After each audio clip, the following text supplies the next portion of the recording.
Que a paz de Cristo continue no seu coração, esse é meu desejo.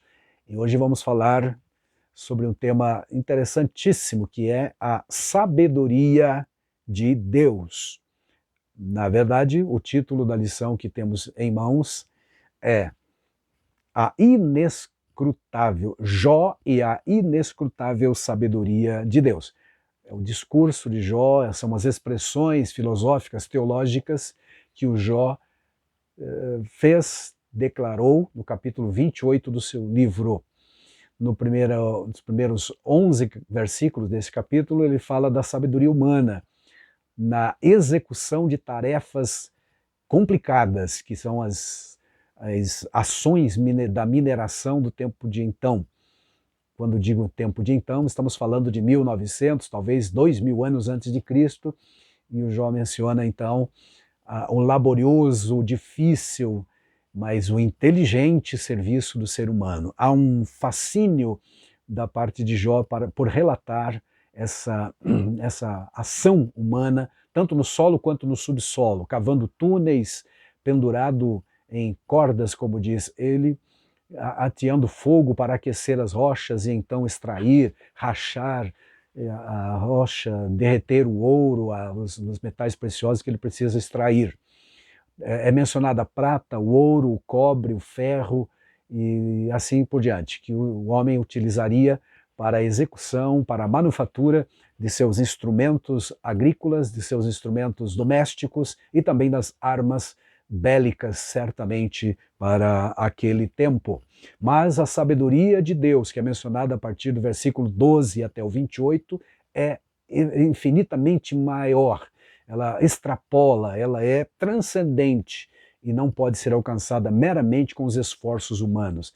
Se o homem, com seus esforços, lá e hoje, muito mais ainda, tem alcançado coisas espantosas verdadeiramente, é também um cumprimento do que Deus designou ao ser humano, concedendo-lhe a inteligência e as fontes para a pesquisa do conhecimento e a sabedoria. São termos, aliás, muito próximos, muito intimamente ligados, a sabedoria, a inteligência e o conhecimento. Mas uma coisa é diferente da outra. Por exemplo, a inteligência, a capacidade, a faculdade dada por Deus ao ser humano que o capacita à busca do conhecimento. Conhecimento é aquilo que a gente adquire por experiência, por estudo, por pesquisas e outras fontes mais. Às vezes pode ser também por revelação. Mas a sabedoria é diferente. Sabedoria é a habilidade para praticar, é quando se coloca em prática ou executa o conhecimento de forma boa, de forma útil, de forma agradável, que traga benefício para a humanidade, para o ser humano, para o semelhante, e igualmente traga honra e glória ao nosso Criador. Esse é o objetivo da verdadeira sabedoria, que na expressão bíblica, tanto de Jó quanto de Provérbios 1 e 7, está intimamente ligada ao temor a Deus. Portanto, um sábio não é uma pessoa arrogante, mas sim humilde, alguém que reconhece que tudo que ele tem, o que ele é, ele deve a Deus, e que através dos seus recursos naturais jamais alcançaria esse nível de sabedoria que há em Deus. Em Deus a sabedoria é plena, é completa, é total, é absoluta, não tem retoques. No homem ela é parcial, é relativa e usa-se de formas variadas para benefícios próprios. E às vezes essa mesma sabedoria é usada inclusive para o mal, como bem sabemos verdadeiramente. Lá em Eclesiastes 9:18 está escrito que um só pecador destrói muitas coisas boas. E algumas vezes que o pecador destrói coisas boas que há na terra, no planeta ou nas cidades, é através da sabedoria que o próprio Deus capacitou ele a fazer. Quando o ser humano usa a sua sabedoria para o mal, isso é realmente terrível. Já dizia um filósofo que o ser humano, quando guiado pela ética, é o melhor dos seres, mas quando não faz isto, é o pior deles, e é verdade. Usa-se a sabedoria para o bem, deve ser, e aí glorificamos a Deus, ou então se usa para o mal, e aí é perversão da realidade, fugindo ao propósito para o qual ela foi dada. Nosso estudo desta semana vai trazer como tema-chave o versículo 28, a conclusão do capítulo 28, que diz: mas disse ao homem. Quem que disse ao homem? Deus.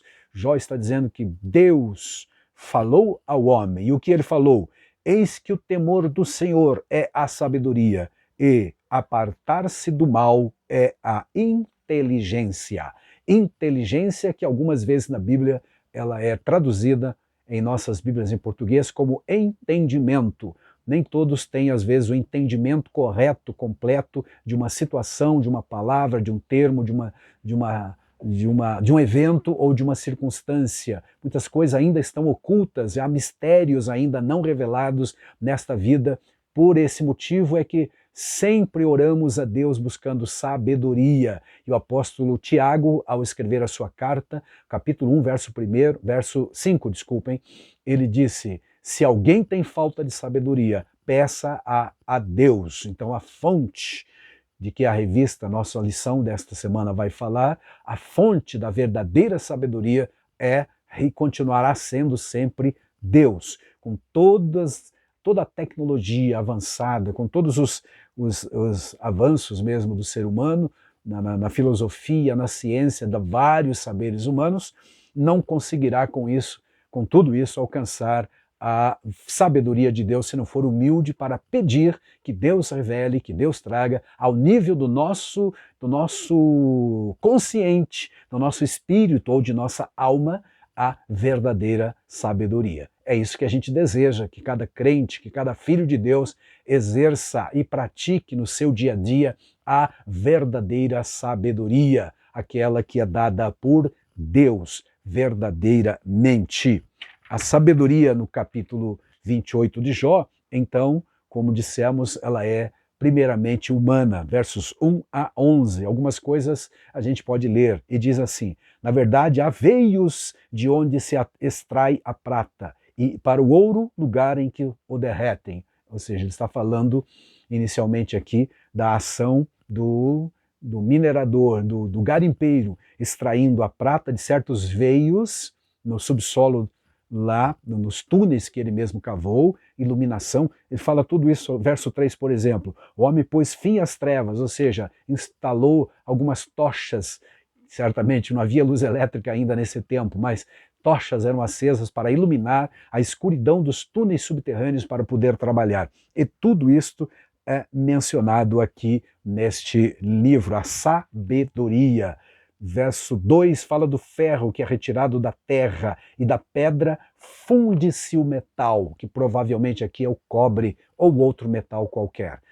Como dissemos, esses metais, matéria-prima para execução ou fábrico, ou ainda mais a manufatura dos instrumentos agrícolas, dos instrumentos domésticos e também bélicos.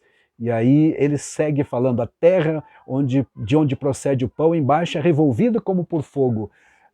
Sempre pensei que ele estava mencionando aqui o magma vulcânico, que é o centro da terra, mas na verdade não. A menção aqui é que o homem acendia literalmente fogo mesmo, nos túneis para derreter as rochas, extrair então os metais que havia lá, ou então rachar com o aquecimento. Ele fazia uma espécie de choque de temperatura para que as rochas se tornassem amolecidas e então, derretendo, extrair o seu precioso metal, como já vimos. Então, até o versículo 11 é a sabedoria humana, na prática. É a prática do conhecimento. Como dissemos, sabedoria, por definição, é habilidade para usar o conhecimento que se tem e de forma construtiva, nesse caso aqui, por exemplo.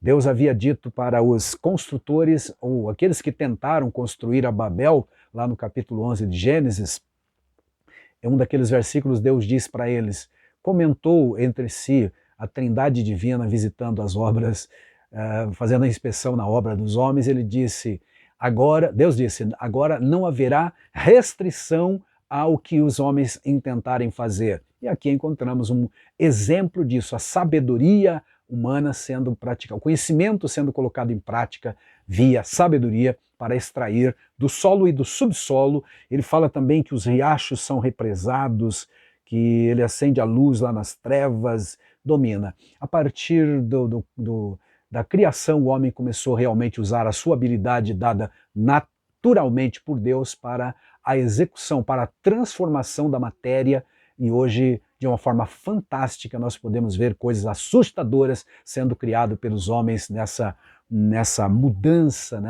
nessa constante, aliás, evolução material. Isto é fato, isto é verdade. Mas com todo esse esforço e usando todo esse conhecimento e todo esse cabedal de sabedoria humana, não se poderá com isso, se não houver humildade e a busca completa, alcançar a sabedoria de Deus, porque ela começa no temor a Deus, como diz Provérbios 1:7. Lá está escrito que o temor do Senhor é o princípio da sabedoria. Princípio como uma base sobre a qual se constrói alguma coisa. Não há como construir um edifício com sabedoria, não há como usar a sabedoria de Deus ou ser usado por ela, ainda talvez seja a melhor expressão, se não houver temor no coração. E temor nada tem a ver com medo, evidentemente, mas no sentido bíblico, é reverência respeitosa para com Deus, para com as suas coisas sagradas também. A partir, porém, do versículo 12, nós encontramos a sabedoria divina. Verso 12, depois repetido no 20, diz assim: mas onde se achará a sabedoria?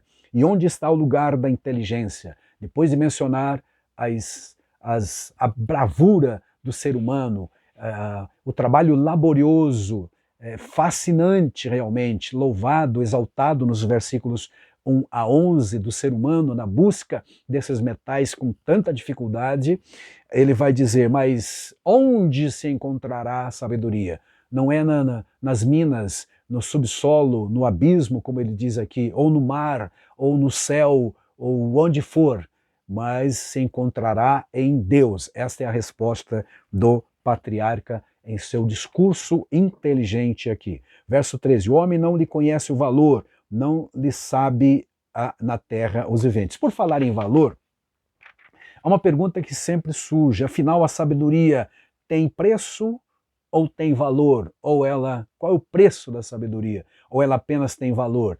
E é preciso agora lembrar das definições, as diferenças entre preço e valor. Preço é a quantidade de dinheiro necessário para se comprar um ativo ou alguma coisa ou um objeto, nesse caso a sabedoria. Será que algum preço? Ele vai dizer que não, que a prata, que o ouro, que os metais preciosos extraídos com tanto labor, com tanto denodo pelo ser humano, nada disso pode pagar ou comprar a sabedoria de Deus, nada disso, porque ela realmente tem valor, mas não tem preço, porque valor é algo que se atribui à qualidade desse objeto ou desse ativo, no caso, a sabedoria como um ativo interessante para a vida do ser humano, porque o Salomão, no capítulo 4 de Provérbios, vai dizer categoricamente, adquire a sabedoria. Na versão corrigida de Almeida está no imperativo, adquire, possua,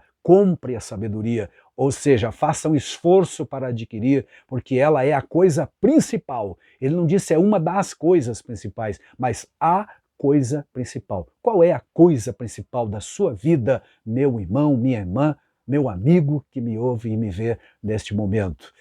Em várias circunstâncias da vida da gente, nós temos coisas que são principais ou especiais para nós, no labor diário, no lar, no trabalho, na escola, na vida, nas viagens, na visita, no lazer, em várias situações da vida, nós vamos ter sempre algumas coisas que são especiais para aquele momento, para aquela circunstância. Mas o que Salomão diz a sabedoria é a coisa principal, não é uma das coisas principais, não é apenas mais uma no bojo ou na coleção de coisas principais que eu tenho guardado, não, mas é a coisa principal. Consequentemente, precisamos buscá-la com diligência.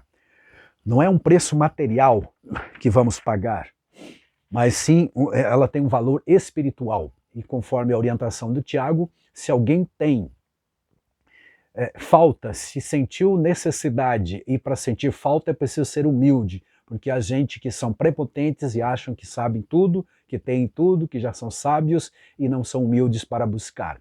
Por isso concluímos com o versículo 28, onde o Jó declara: e disse ao homem, eis que o temor do Senhor é a sabedoria. Ou seja, a sabedoria é igual a temer a Deus.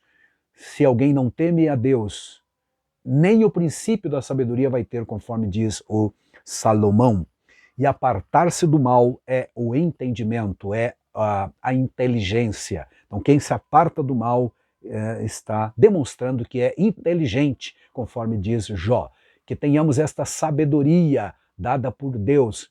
Atenção, dada por Deus, é uma dádiva de Deus, não é por esforço humano, simplesmente. É verdade que somos exortados a buscar, a comprar, a adquirir a sabedoria, como já citamos o Provérbios 4, mas Tiago diz-nos que é preciso pedir a Deus, além do nosso esforço no sentido de estudar a Bíblia, porque ela está, a sabedoria de Deus está também revelada na sua palavra, que é a revelação de Deus para a humanidade. Estudando a Bíblia Sagrada, vamos encontrar a sabedoria prática. E como aqueles servos do passado viveram, de acordo com essa sabedoria, podemos também vencer. Uma das coisas importantíssimas na vida da gente é lembrar que com sabedoria se constrói, diz o Salomão no Provérbios 24, verso 3, e com inteligência a casa se firma. Ele estava falando de construir casas materiais ou então casas espirituais, ou a casa onde moramos no sentido moral e espiritual também. Qualquer construção. Jesus, contando uma parábola no Novo Testamento, falou de dois homens que foram construir casas para abrigar sua família.